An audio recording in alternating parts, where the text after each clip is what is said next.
आप सभी का स्वागत है जो चैनल पर। कहानी शुरू करने से पहले चैनल को सब्सक्राइब करो, लाइक करो और कमेंट करो। मैं वो डरावनी रात कभी नहीं भूल सकती। उस रात मैंने अपनी सबसे अच्छी दोस्त रानी पाटिल को खो दी थी।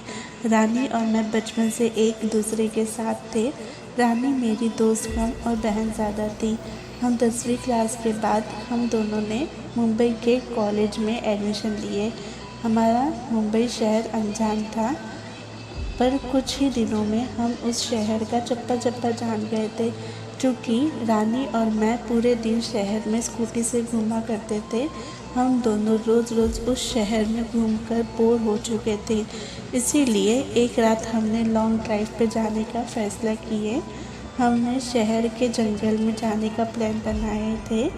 शहर का जंगल सिर्फ नाम का जंगल था, क्योंकि उस जानवर थे वो शिकार के कारण ख़त्म हो चुके थे।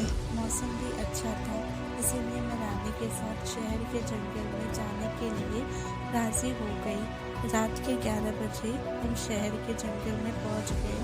हमने जैसे सुना था वैसे ही जंगल का रास्ता मक्खन की तरह मुलायम था।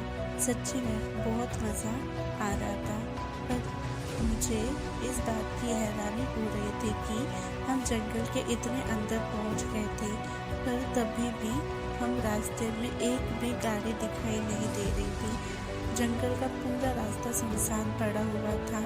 तभी रास्ते में हमें पुल दिखाई दिया। रानी ने उस पुल के बीचों बीच स्कूटी रोक दी। वो अंग्रेजों के द्वारा नदी बनाया गया 100-200 साल पुराना ब्रिज था। पुल के बगल में एक बड़ा सा बोर्ड लगा हुआ था और उस पर लिखा हुआ था एसटी जॉर्ज ब्रिज। हम दोनों पुल पर गए और खड़े हो गए। पुल के नीचे से पानी बह रही थी और कोमल हवाएं चल रही थी। नदी के बहते हुए पानी में चांद दिखाई दे रहा था। इतने में दूर जंगल से भेड़ियों की रोने की आवाज आई और पुल के ऊपर से बहने वाली हवा अचानक रुक गई। नदी के पानी रुक सा गया और चांद एक काला बादल के पीछे गायब हो गया। तभी हमारे सर के ऊपर से एक टिटेरी बहनकर आवाज में चिल्लाती है मंडराने लगी। मालूम वो हमसे कह रही थी कि यहाँ से जल्दी से भाग जाओ। मैंने रानी को बोली, ये यहाँ कुछ अच्छा नहीं लग रहा है। टिटेरी का चिल्लाने का मतलब चारों तरफ खतरा मंडरा रहा है, हमें जल्दी यहाँ से निकल जाना चाहिए। रानी ने तभी मुझे बोली, अरे बहन, कुछ अशुभ नहीं होता, बस ये अंधविश्वास है। खड़े रहे और चुपचाप नजारा देख। तभी मैंने रानी से कुछ दूर पुल के पास एक औरत को खड़ा देखी। दूर से तो वो दिखने में बहुत सुंदर लग रही थी, पर वो पुल के नीचे नदी में झांक रही थी। मैं उसकी तरफ देख रही थी कि इतने में वो औरत पुल के ऊपर चढ़ गई। मैंने रानी को बोली, तेरे पीछे देख, वो औरत क्या कर रही है। तभी रानी ने पीछे मुड़कर देखी और वो औरत अभी भी पुल के रेलिंग के ऊपर चढ़कर नदी में देख रही थी। रानी ने बोली, बहन, वो खुदकुशी करने की कोशिश कर रही है। रानी ने मुझसे बोली, खुदकुशी? ये शब्द सुनकर मेरे हाथ पैर कांपने लगे, क्योंकि जब मैं एक बच्ची थी तभी मेरे दादाजी ने खुद को फांसी लगा के खुदकुशी कर लिए, और वो मैं ही थी जो उन्हें पहली बार फांसी पर लटके हुए देखी थी। इधर रानी उस औरत को रोकने के लिए उसकी तरफ भागने लगी। मैं वहीं खड़ी रही, क्योंकि फांसी पर लटके हुए मेरे दादाजी मेरे सामने आ रहे थे। रानी तेजी से चिल्लाई, अरे चाची, क्या कर रही हो? उतरो वहां से, गिर जाओगी। रानी की आवाज सुनकर मैं होश में आई। रानी उस औरत के बहुत ही करीब जा पहुंची थी और तभी वो औरत नदी में कूद गई। तब तक मैं दौड़ते हुए रानी के पास जा पहुंची और तभी वो औरत नदी में कूद गई। तब तक मैं दौड़ने हुए रानी के पास जा पहुंची। वो औरत हमारे सामने नदी में डूब रही थी और चीख रही थी, बचाओ बचाओ। पर हम उसे सिर्फ डूबते हुए देख रहे थे, क्योंकि हम दोनों बहुत डर गए थे। वो औरत मदद के लिए बुला रही थी। फिर तभी रानी ने अपनी जैकेट उतार दी और पूल के रेलिंग पर चढ़ गई। मैंने उसका हाथ पकड़कर उसे रोकने की बहुत कोशिश की, लेकिन वो नहीं मानी। उसने मेरे हाथ से अपना हाथ छुड़ाकर उस औरत को बचाने के लिए नदी में कूद गई। रानी नदी में कूदते ही उसने अपने आसपास देखे तो उसे वो औरत कहीं भी दिखाई नहीं दे रही थी। उसने सोचा कि वो डूब चुकी होगी। फिर उसने गहरी सांस ली और पानी के अंदर डुबकी लगाई। कुछ देर बाद वो पानी के ऊपर आई, लेकिन वो औरत कहीं नहीं दिखी। मैंने आंखें बंद करके भगवान से प्रार्थना की, लेकिन जब मैंने आंखें खोली तो मेरे बगल में ही पूल के रेलिंग पर वही औरत बैठी थी जो कुछ देर पहले नदी में कूद गई थी। वो किसी जंगली जानवर की तरह पूल के रेलिंग पर बैठी हुई थी और नदी में रानी की तरफ देख रही थी।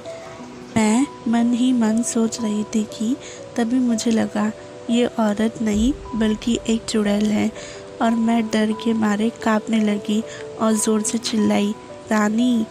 तभी वो चुड़ैल ने मेरे तरफ देखी और जैसे ही देखी, मेरे सर थी, माथे पे बड़ा सा कुमकुम था और नाक में बड़ी सी नथनियाँ, उसके नोकीले दांत उसके मुंह से बाहर निकले हुए थे और उसका नाखून जंगली जानवर की तरह लंबा और नोकीला था। तभी चुड़ैल हंसते हुए बोली, क्या मुझे ढूंढ रहे हो? रानी पानी में से देख रही थी। उसे भी पता चल गया था कि ये कोई औरत नहीं बल्कि ये एक चुड़ैल है। रानी हमें चौड़ी आंखें से देख रही थी। मैंने सोची अब ये चुड़ैल मुझे इसी पूल में चीर-फाड़ कर मार डालेगी और फिर मेरा कच्चा मांस को चबा चबा कर खा जाएगी, क्योंकि मैं अकेली ही उसका पकड़ में आ गई थी। और डर के मारे मैंने अपना जीन्स में पेशाब कर दी थी। तभी चुड़ैल बोली, डरो मत, मैं तुम्हें नहीं उसे अपने साथ नदी में ले जा रही हूँ। जब मैं ये सुनी तो मेरा दिल डर से निकल उठा। मैंने रानी से चिल्लाते हुए बोली, रानी जल्दी से पानी से बाहर निकलो, नहीं तो ये चुड़ैल तुम्हें पानी में ले जाएगी।